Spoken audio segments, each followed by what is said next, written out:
او نوي ټاکل شوي مجلس عاملې د سوګند اخیستلو لپاره رابلل شوې ده. نن د دسمبر د میاشتې 18 نیټه ورځ سه شنبه یا منګل د نننۍ غونډې پیل په تلاوت کلام پاک سره کوو. د تلاوت کلام پاک لپاره د پښتو اکیډمي کوټې د ایگزیکټیو یا د مجلس عاملې ممبر ډاکټر سید باچا آغا ته بلنه ورکوو چې نننۍ غونډه په تلاوت کلام پاک سره پیل کړي. ډاکټر سید باچا آغا.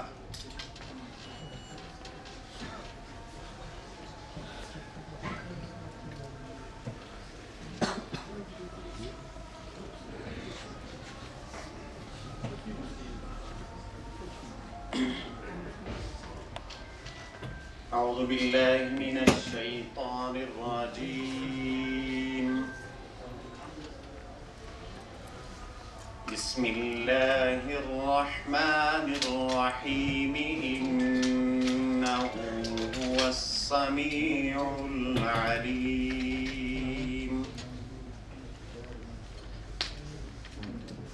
أمن هو قانت آناء الليل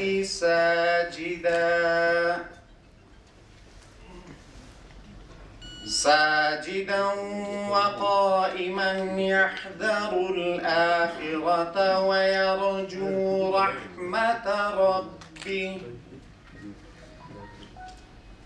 قل هل يستوي الذين يعلمون والذين لا يعلمون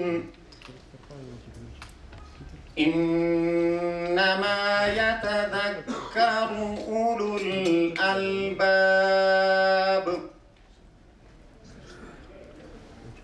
قل يا عبادي الذين آمنوا اتقوا ربكم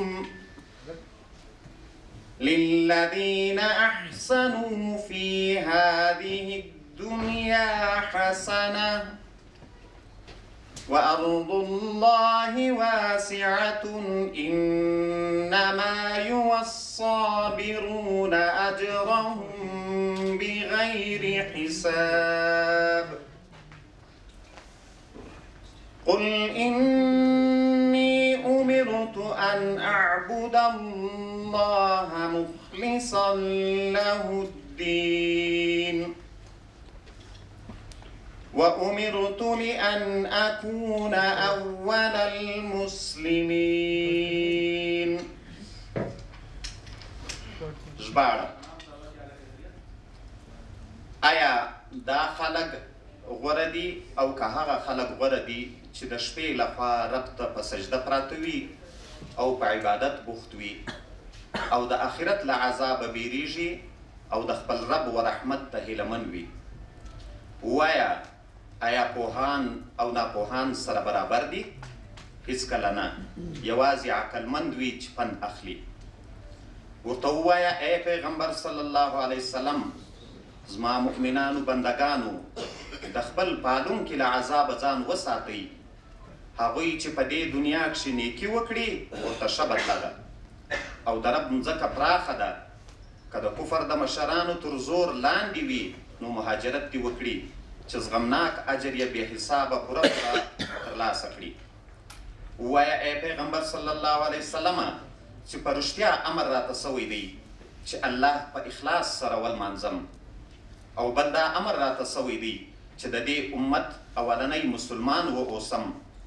ووایه ای پیغمبر صلی الله علیه وسلم که د خپل پالونکي سرغړونه وکم نو د قیامت د سترې ورځې له عذابه بیریږم. ووایه ای پیغمبر صلی الله علیه وسلم چې زه یوازې او یوازې د الله پاک عبادت کوم او هر څه د لوی څښتن لمانځم. رښتیا ویلي دي لوړ رب، رښتیا ویلي دي لوی رب، رښتیا ویلي دي د لوی رب پیغمبر صلی الله علیه وسلم، او موږ پر دې باندې ګواهان یو.